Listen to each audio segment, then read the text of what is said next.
Hey all welcome to my YouTube channel. So இன்றைக்கி என்ன video அப்படின்னா, ஆல்ரெடி இதுக்கு முன்னாடி ப்ரீவியஸ் பார்ட்லேயே நீங்கள் பார்த்துருப்பீங்க. ஸோ நம்ம கேத்ரின் ஃபால்ஸ்லாம் போயிட்டு வந்துட்டு வழியிலே இந்த ஒரு கெஃபே இருந்துச்சு. சூப்பரான கெஃபே, செம ஒரு லக்ஸுரியான கஃபே தான் எங்களுக்கு ஃபீல் ஆச்சு. ஸோ ஃபஸ்ட் டைம் இந்த மாதிரிலாம் நான் போகிறேன். விதவிதமாக ட்ரை பண்ணிட்டுருந்தோம் அன்னைக்குன்னு பார்த்துட்டு. ப்ரௌனி ஆர்டர் பண்ணோம் ஃபஸ்ட்டு. அதுக்கப்புறம் வந்து blue tea, Oreo, milk shake, cappuccino, இன்னும் எனக்கு நேம்லாம் சரியாக ஞாபகம் இல்லைங்க.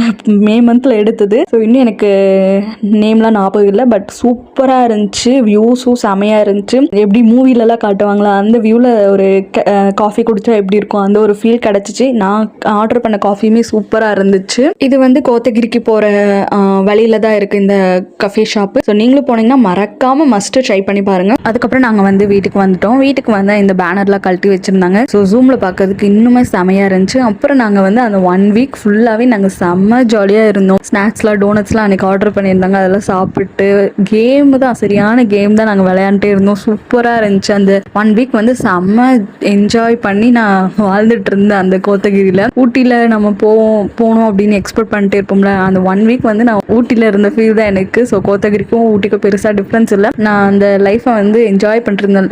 3rd ஸ்டாண்டர்டில் தான் கடைசியாக நான் ஊட்டிக்கு போனேன். பட் இப்போ எங்கள் அண்ணா மேரேஜ்க்கு வந்து அடிக்கடி போக வேண்டியதாக இருந்துச்சு. ஸோ சூப்பராக இருந்துச்சு. ஸோ அவ்வளோதான் கைஸ். இந்த வீடியோ மறக்காமல் சப்ஸ்கிரைப் பண்ணி வச்சுக்கோங்க. நெக்ஸ்ட் வீடியோவில் பார்க்கலாம். டாடா, பை.